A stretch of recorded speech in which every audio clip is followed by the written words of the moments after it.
खास पेशकश में मुद्दे की बात में आप सभी का मैं यानी यशस्वी श्रीवास्तव बहुत बहुत स्वागत करती हूँ। चुनाव का माहौल बना हुआ है और हर तरफ आरोप प्रति आरोप का दौर चल रहा है। लेकिन अगर बात की जाए उत्तर प्रदेश की राजधानी लखनऊ से लेकर केंद्र की राजनीति में, तो हर तरफ चुनावी मुद्दा उठा हुआ है। लेकिन आज हम बात करेंगे रायबरेली, अमेठी और कैसरगंज सीट को लेकर। आखिर इन तीनों सीटों पर इतना सस्पेंस क्यों बरकरार है? तो हमारे साथ तीन मेहमान जुड़ चुके हैं राजनीतिक विश्लेषक के रूप में। और सबसे पहले हैं पीयूष मणि जी, जो इंडिया जंक्शन के एडिटर एंड चीफ हैं, और दूसरे हैं नवनीत ठाकुर जी, जो दिल्ली से आए हुए हैं, और तीसरे हैं मनीष गुप्ता जी, जो राजनीतिक विश्लेषक हैं। मैं आप तीनों का बहुत बहुत स्वागत करती हूँ हमारे इस डिबेट में। तो मेरा पहला सवाल पीयूष जी से है, अमेठी और रायबरेली सीट को लेकर आखिर इंडिया गठबंधन और एनडीए गठबंधन इतना सस्पेंस क्यों बनाया हुआ है? आखिर इन दोनों सीटों को लेकर इतना सस्पेंस क्यों बरकरार है? प्रत्याशी की अनाउंसमेंट क्यों नहीं हो रही है? तो पीयूष जी, इस पर आपका क्या कहना है? पहली बात तो मैं सभी दर्शकों का बहुत बहुत स्वागत अभिनंदन करता हूँ अपने चैनल में। तो हम आपको बताना चाहेंगे यशस्वी जी, आपका सवाल बिल्कुल सही है कि अमेठी और रायबरेली सीट आखिर यहाँ सस्पेंस क्यों बना हुआ है। सस्पेंस बनने की सबसे बड़ी वजह है कि गांधी परिवार इस बार किसी भी कीमत पर अमेठी और रायबरेली से शिकस्त खाना नहीं चाहता है। आपको बता दें कि गांधी परिवार ने राजनीति की शुरुआत जब की तो इन्हीं क्षेत्रों से शुरुआत की थी। अब पूरी की पूरी छवि कह सकते हैं, या इसको आप उनकी साख की बात कर सकते हैं, या मैं यूं कह सकता हूं कि 2019 में मोदी की लहर में राहुल गांधी को यहां से स्मृति ईरानी ने शिकस्त दे दी थी। यानी कि राहुल गांधी पहले ही भाग चुके थे, इसलिए 2019 के चुनाव में राहुल गांधी ने वायनाड की तरफ भी अपना रुख कर लिया था। आभास हो चुका था उनको कि हो सकता है कि यहां से वो चुनाव हार जाए। लेकिन अब बात 2024 की है। 2024 में इंडिया गठबंधन भी पूरी मजबूती के साथ अपने राजनीतिक विश्लेषकों की राय लेकर बहुत ही बढ़िया कदम उठा रहा है। आप समझिए कि इंडिया गठबंधन से राहुल और प्रियंका के सामने दो सवाल सबसे बड़े खड़े हैं कि अमेठी जाए या फिर रायबरेली आए। अगर प्रियंका गांधी, मैं आपको बिल्कुल स्पष्ट कहना चाहूँगा, अगर प्रियंका गांधी अमेठी से चुनाव पर्चा दाखिल करती तो किसी भी कीमत पर स्मृति ईरानी को वहां से जाना पड़ेगा। और यदि राहुल गांधी को वहां से मौका दिया जाता है तो लड़ाई बहुत ही कांटे की होगी।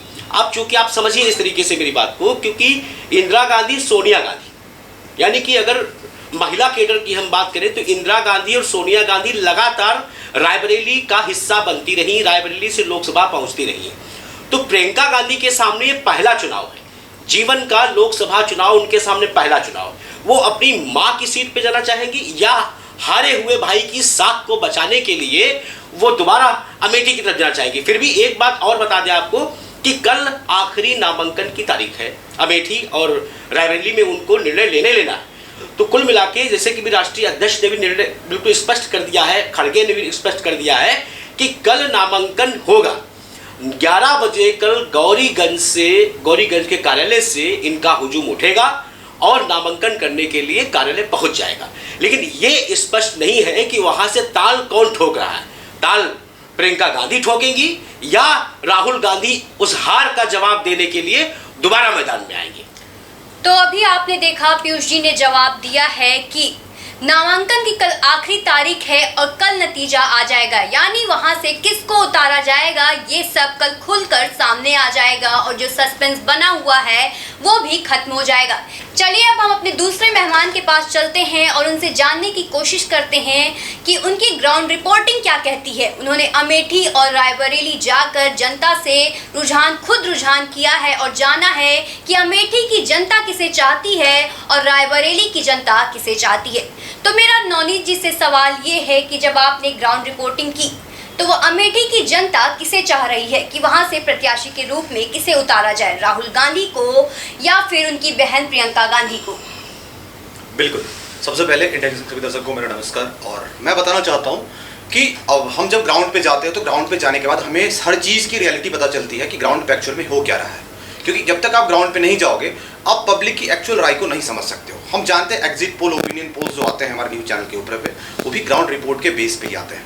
तो सबसे पहले मैं आपको बता दूं कि जो अमेठी और रायबरेली की जो सीट है, ये जैसे कि पीयूष जी ने बताया कि ये काफ़ी हॉट सीट मानी जाती है अभी के चुनावी माहौल को देखते हुए। तो अभी इस पे ना ही इंडिया गठबंधन ने फैसला लिया है और ना ही यहाँ पे एनडीए ने फैसला लिया है। दोनों का फैसला यहाँ पे रुका हुआ है। दोनों एक दूसरे के ऊपर ये आरोप प्रत्यारोप का दौर चला रहे हैं कि पहले वो फैसला करेंगे फिर हम फैसला करेंगे। ये अभी चल रहा है। ये रायबरेली की सीट पे चल रहा है। दोनों सीट पे लगभग समझ लो, हाँ, दोनों पे अमेठी पे तो क्लियर हो चुका है। हाँ, लेकिन अब एक चीज ये देखना है कि जो अमेठी की सीट है और रायबरेली की सीट है, ये दोनों जैसा कि पीयूष जी ने बताया कि दोनों गांधी परिवार का गढ़ माना जाता है। यहाँ पे लगभग संजय गांधी भी चुनाव जीत चुके हैं। राजीव गांधी यहाँ से चुनाव जीत के अमेठी से वो प्रधानमंत्री तक का सफर तय किए हैं। लेकिन रायबरेली जो सीट है वो उतना ज़्यादा गांधी परिवार की स्ट्रॉन्ग सीट नहीं मानी जाती है, क्योंकि एक ही बार वहाँ पे कांग्रेस के प्रत्याशी ने चुनाव जीता था पिछली बार, आपको पता होगा। लेकिन अमेठी सीट जो है ये कहीं ना कहीं इज्जत, कांग्रेस की इज्जत की बात होती है। जब ये सीट पर जब चुनाव होता है तो कांग्रेस को लगता है अगर यहाँ से हारेंगे तो हमारी इज्जत धूमिल हो जाएगी, क्योंकि कांग्रेस परिवार के, यानी कि कांग्रेस परिवार बोलते हैं, गांधी परिवार के युवराज यहाँ से चुनाव लड़ते हैं। 2014 में तो वो चुनाव जीते थे, लेकिन 19 में उनको स्मृति ईरानी ने शिकस्त दे दिया था काफ़ी ज़्यादा। और इस बात से जहाँ तक जो माहौल है वहाँ से जो खबर निकल के आ रही है वो वहाँ से ये देखने को मिल रहा है कि राहुल गांधी थोड़ा सा डरे हुए हैं, ठीक है ना। इसलिए इस बार वो दोबारा रिस्क लेने के मूड में नहीं है। लेकिन जब हम ग्राउंड रिपोर्ट पे गए तो वहाँ के जो कांग्रेस कार्यकर्ता है वो काफ़ी ज़्यादा गुस्से में है। यहाँ तक कि वो अनशन पर भी बैठ चुके हैं कि अभी तक कांग्रेस ने ये फैसला क्यों नहीं लिया। वो ये कह रहे हैं कि हमारी इज्जत का सवाल है कि अगर इससे पिछली बार 2019 में अगर हमने कांग्रेस पार्टी को यहाँ से हार दिलवाई, क्योंकि कहीं ना कहीं हार जीत में कार्यकर्ता का भी बहुत बड़ा योगदान होता है, तो इस बार वो लोग पूरा अपना मूड बना चुके हैं कि इस बार कांग्रेस की वो इज्जत को वापस लानी है और वो लगातार अनशन कर रहे हैं और ये चाह रहे हैं कि कम से कम गांधी परिवार से कोई भी कैंडिडेट, या प्रियंका गांधी हो या राहुल गांधी हो, दो ही दिख रहे हैं सामने, तो इन दोनों में से अगर कोई भी आ जाते हैं तो वो चुनाव इस बार वहाँ से उनको जिताएंगे, क्योंकि वहाँ के कार्यकर्ता पूरा ज़्यादा मूड बना चुके हैं।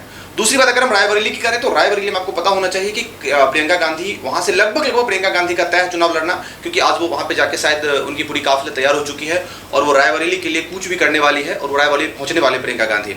तो इससे कहीं ना कहीं साफ दिख रहा है कि रायबरेली से प्रियंका गांधी चुनाव लड़ सकती है और अमेठी से राहुल गांधी का भी 99% चांस है कि चुनाव लड़ेंगे, क्योंकि प्रदेश महासचिव का बयान आ चुका है, वहाँ के जिलाध्यक्ष का बयान आ चुका है और कल नामांकन की पूरी तैयारी चल रही है। पूरी तैयारी एक्टिव मोड में है, क्योंकि अब समय बहुत ही ज़्यादा कम है और अभी मैं खबर कर रहा हूँ, हो सकता है खबर करते करते आपको ये रिपोर्ट मिल जाए कि अमेठी और रायबरेली की सीट पे कैंडिडेट का नाम फाइनल हो चुका है। तो अभी आपने देखा, नवनीत जी ने बताया कि वहां की कांग्रेस कार्यकर्ता यानी अमेठी से अनशन पर बैठे हुए हैं। वो चाहते हैं कि राहुल गांधी ही वहां से चुनाव लड़ें। और अगर बात की जाए रायबरेली सीट को लेकर तो प्रियंका गांधी पूरी तरह से 99%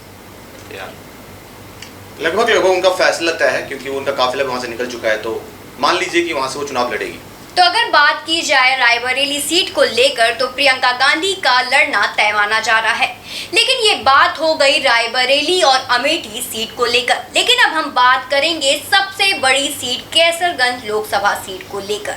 हमारे साथ मनीष गुप्ता जी जुड़े हुए हैं और इनसे जानना चाहेंगे। मनीष जी, जरा बताइए कि कैसरगंज सीट को लेकर बात की जाए तो बृजभूषण शरण सिंह का नाता बहुत ही पुराना है, वहाँ से बहुत ही बार सांसद रहे हैं वहां से। लेकिन अब बीच यानी पेच फंसा हुआ है कैसरगंज सीट को लेकर। आखिर बीजेपी इतनी शांत क्यों है कैसरगंज सीट को लेकर? अभी तक उनके टिकट को लेकर कोई भी फैसला नहीं आया है। अगर उनका टिकट काटा जा रहा है तो इतनी देरी क्यों है? और कल नामांकन की आखिरी तारीख है और अभी तक कोई अनाउंसमेंट नहीं आई है। अगर उनका टिकट काटा जाता है तो उनके परिवार के किसी सदस्य को दिया जाएगा या नहीं, इस पर आपका क्या कहना है? यशस्वी, जो डिबेट रखी गई है, सबसे बड़ी बात अगर देखा जाए तो पूरे केंद्र की राजनीति में उत्तर प्रदेश की राजनीति जो है वो ट्रायंगुलर शेप में घूम रही है। अमेठी, रायबरेली, जो कि गांधी परिवार का एक हिस्सा माना जाता है, वहाँ पर जनता का रुझान जिस तरह से भी हमारे साथी नवनीत जी ने बताया, पीयूष जी ने बताया। लेकिन जहाँ तक कैसरगंज की सीट की बात की जाती है तो यहाँ पर जब कैसरगंज की बात आती है तो बाहुबल का नाम सबसे पहले आता है। यहाँ पर दो बातें अपने दर्शकों को बताना चाहेंगे इंडिया जंक्शन के माध्यम से कि बाहुबल आखिर है क्या। ज़्यादातर लोगों के जहन में ये होता है कि बाहुबल का मतलब होता है कि गन्स जिसके पास ज़्यादा हैं, जिसके पास व्यक्ति ज़्यादा हैं, जिसके पास सामर्थ्य ज़्यादा है, जिसके पास समर्थन ज़्यादा है, वो बाहुबल है। हम लेकिन यहाँ पर एक संशोधन करना चाहेंगे कि बृजभूषण शरण सिंह की अगर बात की जाए तो वो जो बाहुबल की परिभाषा देते हैं, उनका कहने का मतलब है तमाम मीडिया चैनलों में इस तरह की बातें आई कि हाँ बाहुबली बाहुबली बाहुबली। लेकिन बाहुबली की असली परिभाषा दरअसल यहाँ पर ये देखी जाती है कि अगर शिक्षा के क्षेत्र में देखें तो कैसरगंज जो है एक ऐसी हॉट सीट बन चुकी है कि शिक्षा के क्षेत्र में उत्तर प्रदेश में सबसे ज़्यादा विकास अगर कहीं देखने को मिल रहा है तो कैसरगंज में देखने को मिल रहा है। खास तौर से उत्तर प्रदेश की राजधानी लखनऊ में भी इतने कॉलेजेस नहीं है किसी एक व्यक्ति के जितने वहाँ पर ब्रजभूषण शरण सिंह के हैं। 55 महाविद्यालय, ये अपने आप में बहुत बड़ा आंकड़ा है। 55 महाविद्यालय वहाँ पर हैं जिनमें तकरीबन 1.5 लाख से ऊपर स्टूडेंट्स बैठता है। जाहिर सी बात है कि उन स्टूडेंट्स का वोट बैंक और उसके साथ साथ उनके जो गार्जियंस हैं, उनका परिवार है, ये बहुत बड़ा एक कुनबा बन चुका है ब्रजभूषण शरण सिंह के लिए, जो चुनावी प्रबंधन के लिए ब्रजभूषण शरण सिंह की रीढ़ की हड्डी माना जा सकता है। अगर बाहुबली की परिभाषा देखी जाए तो ब्रजभूषण शरण सिंह के साथ जन समर्थन है। और अगर हम कैसरगंज लोकसभा सीट की बात करें तो यहाँ पर 5 विधानसभा सीट है, जिसमें सबसे पहले अगर हम बात करें तो तरबगंज, करनैलगंज, कटरा, ये 3 तो आ गई आपकी सीट। उसके अलावा जो 2 सीटें बहुत अहम है जो बहराइच के हिस्से से कट के आई हैं परिसीमन के बाद, उसमें से कैसरगंज विधानसभा और दूसरा जो है आपका बयाकपुर। लेकिन कैसरगंज विधानसभा खुद जहां पर ब्रजभूषण शरण सिंह चुनाव लड़ने वाले हैं या लड़ सकते हैं या उनके परिवार का या उनका चाहने वाला कोई चुनाव लड़ेगा, यहाँ पर सबसे बड़ा पॉइंट उठता है कि कैसरगंज का विधानसभा सीट आज भी समाजवादी पार्टी के पास है। शायद हमारे बहुत कम दर्शकों को मालूम हो कि बाहुबल तो इतना है ब्रजभूषण शरण सिंह के पास, लेकिन कैसरगंज की सीट आखिरकार क्यों है आनंद यादव के पास। इसकी बहुत बड़ी वजह है कि 1996 यहाँ पर दबदबा उनका काम नहीं किया। बिल्कुल बिल्कुल, वहाँ पर दबदबा उनका फेल हो चुका। 1996 की अगर बात करें, 98 की बात करें, 99 की बात करें, उसके बाद 2004 की बात करें, यहाँ पर लगातार बेनी प्रसाद वर्मा सांसद रहे। यानी वहाँ पर मजबूत गढ़ समाजवादी पार्टी का अब तक था, जिस विरासत को जिंदा रखते हुए आनंद यादव ने आज भी समाजवादी पार्टी का गढ़ कैसरगंज को माना जा सकता है। और अगर मतदाताओं की बात करें तो तकरीबन यहाँ पर 18 लाख मतदाता हैं और उनमें अगर प्रतिशत पे हम आ जाएं तो यहाँ पर जो ठाकुर जो वोट है और यादव वोट है उसका प्रतिशत 7% है। और उसके अलावा अगर हम बात करें ब्राह्मणों की तो यहाँ पर 14% ब्राह्मण वोट है और 16% मुस्लिम वोट है और 17% और उससे थोड़ा ज़्यादा कह सकते हैं अनुसूचित जाति का वोट है। यानी एक पायदान अगर कम स्थिति में देखें तो ठाकुरवाद जो कहा जा रहा है 7% मात्र वोट बैंक है ठाकुरों का और यादवों का।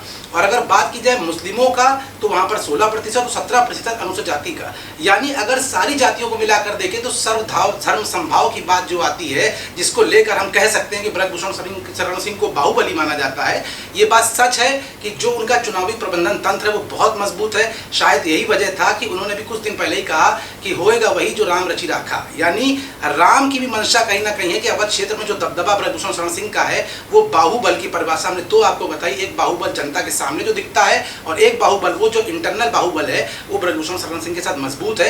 जन समर्थन अब भी है, लेकिन बीजेपी अपनी साख को बचाए रखने के लिए हो सकता है कि उनके बेटे करण सिंह को टिकट दे दे। उसका रीजन है बहुत बड़ा, क्योंकि गोंडा से प्रतीक भूषण शरण सिंह ऑलरेडी विधायक हैं। ऐसे में एक ही परिवार के जब 3 लोग जो टिकट को लेकर क्लैश ना करे आपस में, इस पॉलिसी को देखते हुए अमित शाह का जो नतीजा है, जो निर्णय है वो बहुत मेन है। क्योंकि अभी थोड़ी देर पहले 2-4 घंटे पहले ही ब्रजभूषण शरण सिंह की आला कमान से बात हुई। अब अमित शाह मौजूद हैं खुद और समझाने का पूरा प्रयास कर रहे हैं, लेकिन मेरा जो पूरा एक तथ्य है, कहना यही है कि ब्रजभूषण की नाराजगी भी ना हो और टिकट उनके परिवार या किसी जन समर्थन वाले को ही मिलेगा, ये बिल्कुल तय है। हाँ, अगर अलग व्यक्ति को देते हैं टिकट तो समाजवादी पार्टी इस पर एक ट्रम्प कार्ड खेल सकती है, जो हम इंडियन जंक्शन के माध्यम से बताना चाहेंगे कि ब्राह्मण प्रत्याशी को समाजवादी पार्टी जो हमारा आकलन है उतार सकती है। क्योंकि यहाँ पर अगर ठाकुर वर्सेस ब्राह्मण की लड़ाई को सामने भी आता दिखा जा रहा है। अब ये डिपेंड करता है कि समाजवादी पार्टी फैसला कब लेगी, जब अगर ठाकुर समुदाय यानी ब्रजभूषण शरण सिंह, उनके परिवार या फिर उनके किसी जानने वाले को और जो क्षत्रिय समाज का होगा अगर देते हैं तो कल तक समाजवादी पार्टी का पत्ता खुल के सामने आ जाएगा। तो अभी आप सभी ने देखा, मनीष जी ने बताया कि यहाँ आज यानी लखनऊ में अमित शाह भी पहुंचे हुए हैं और अभी 5:30 बज रहे हैं और 7 बजे तक ब्रजभूषण शरण सिंह को लेकर फैसला आ जाएगा। बीजेपी ये भी चाहती है कि ब्रजभूषण शरण सिंह नाराज ना हो और अगर उनका टिकट काटती भी है तो उनके परिवार के किसी सदस्य को दिया जाएगा। ये तो बात हो गई आज हमारे तीनों सीटों को लेकर कि तीनों सीटों को लेकर क्यों पेच फंसा हुआ है, क्यों सस्पेंस बरकरार है। हम फिर हाजिर होंगे एक और नए मुद्दे के साथ। तब तक के लिए हमें और मेरी पूरी टीम को दीजिए इजाजत। खबरों से जुड़े रहने के लिए सब्सक्राइब करें हमारा चैनल इंडिया जंक्शन।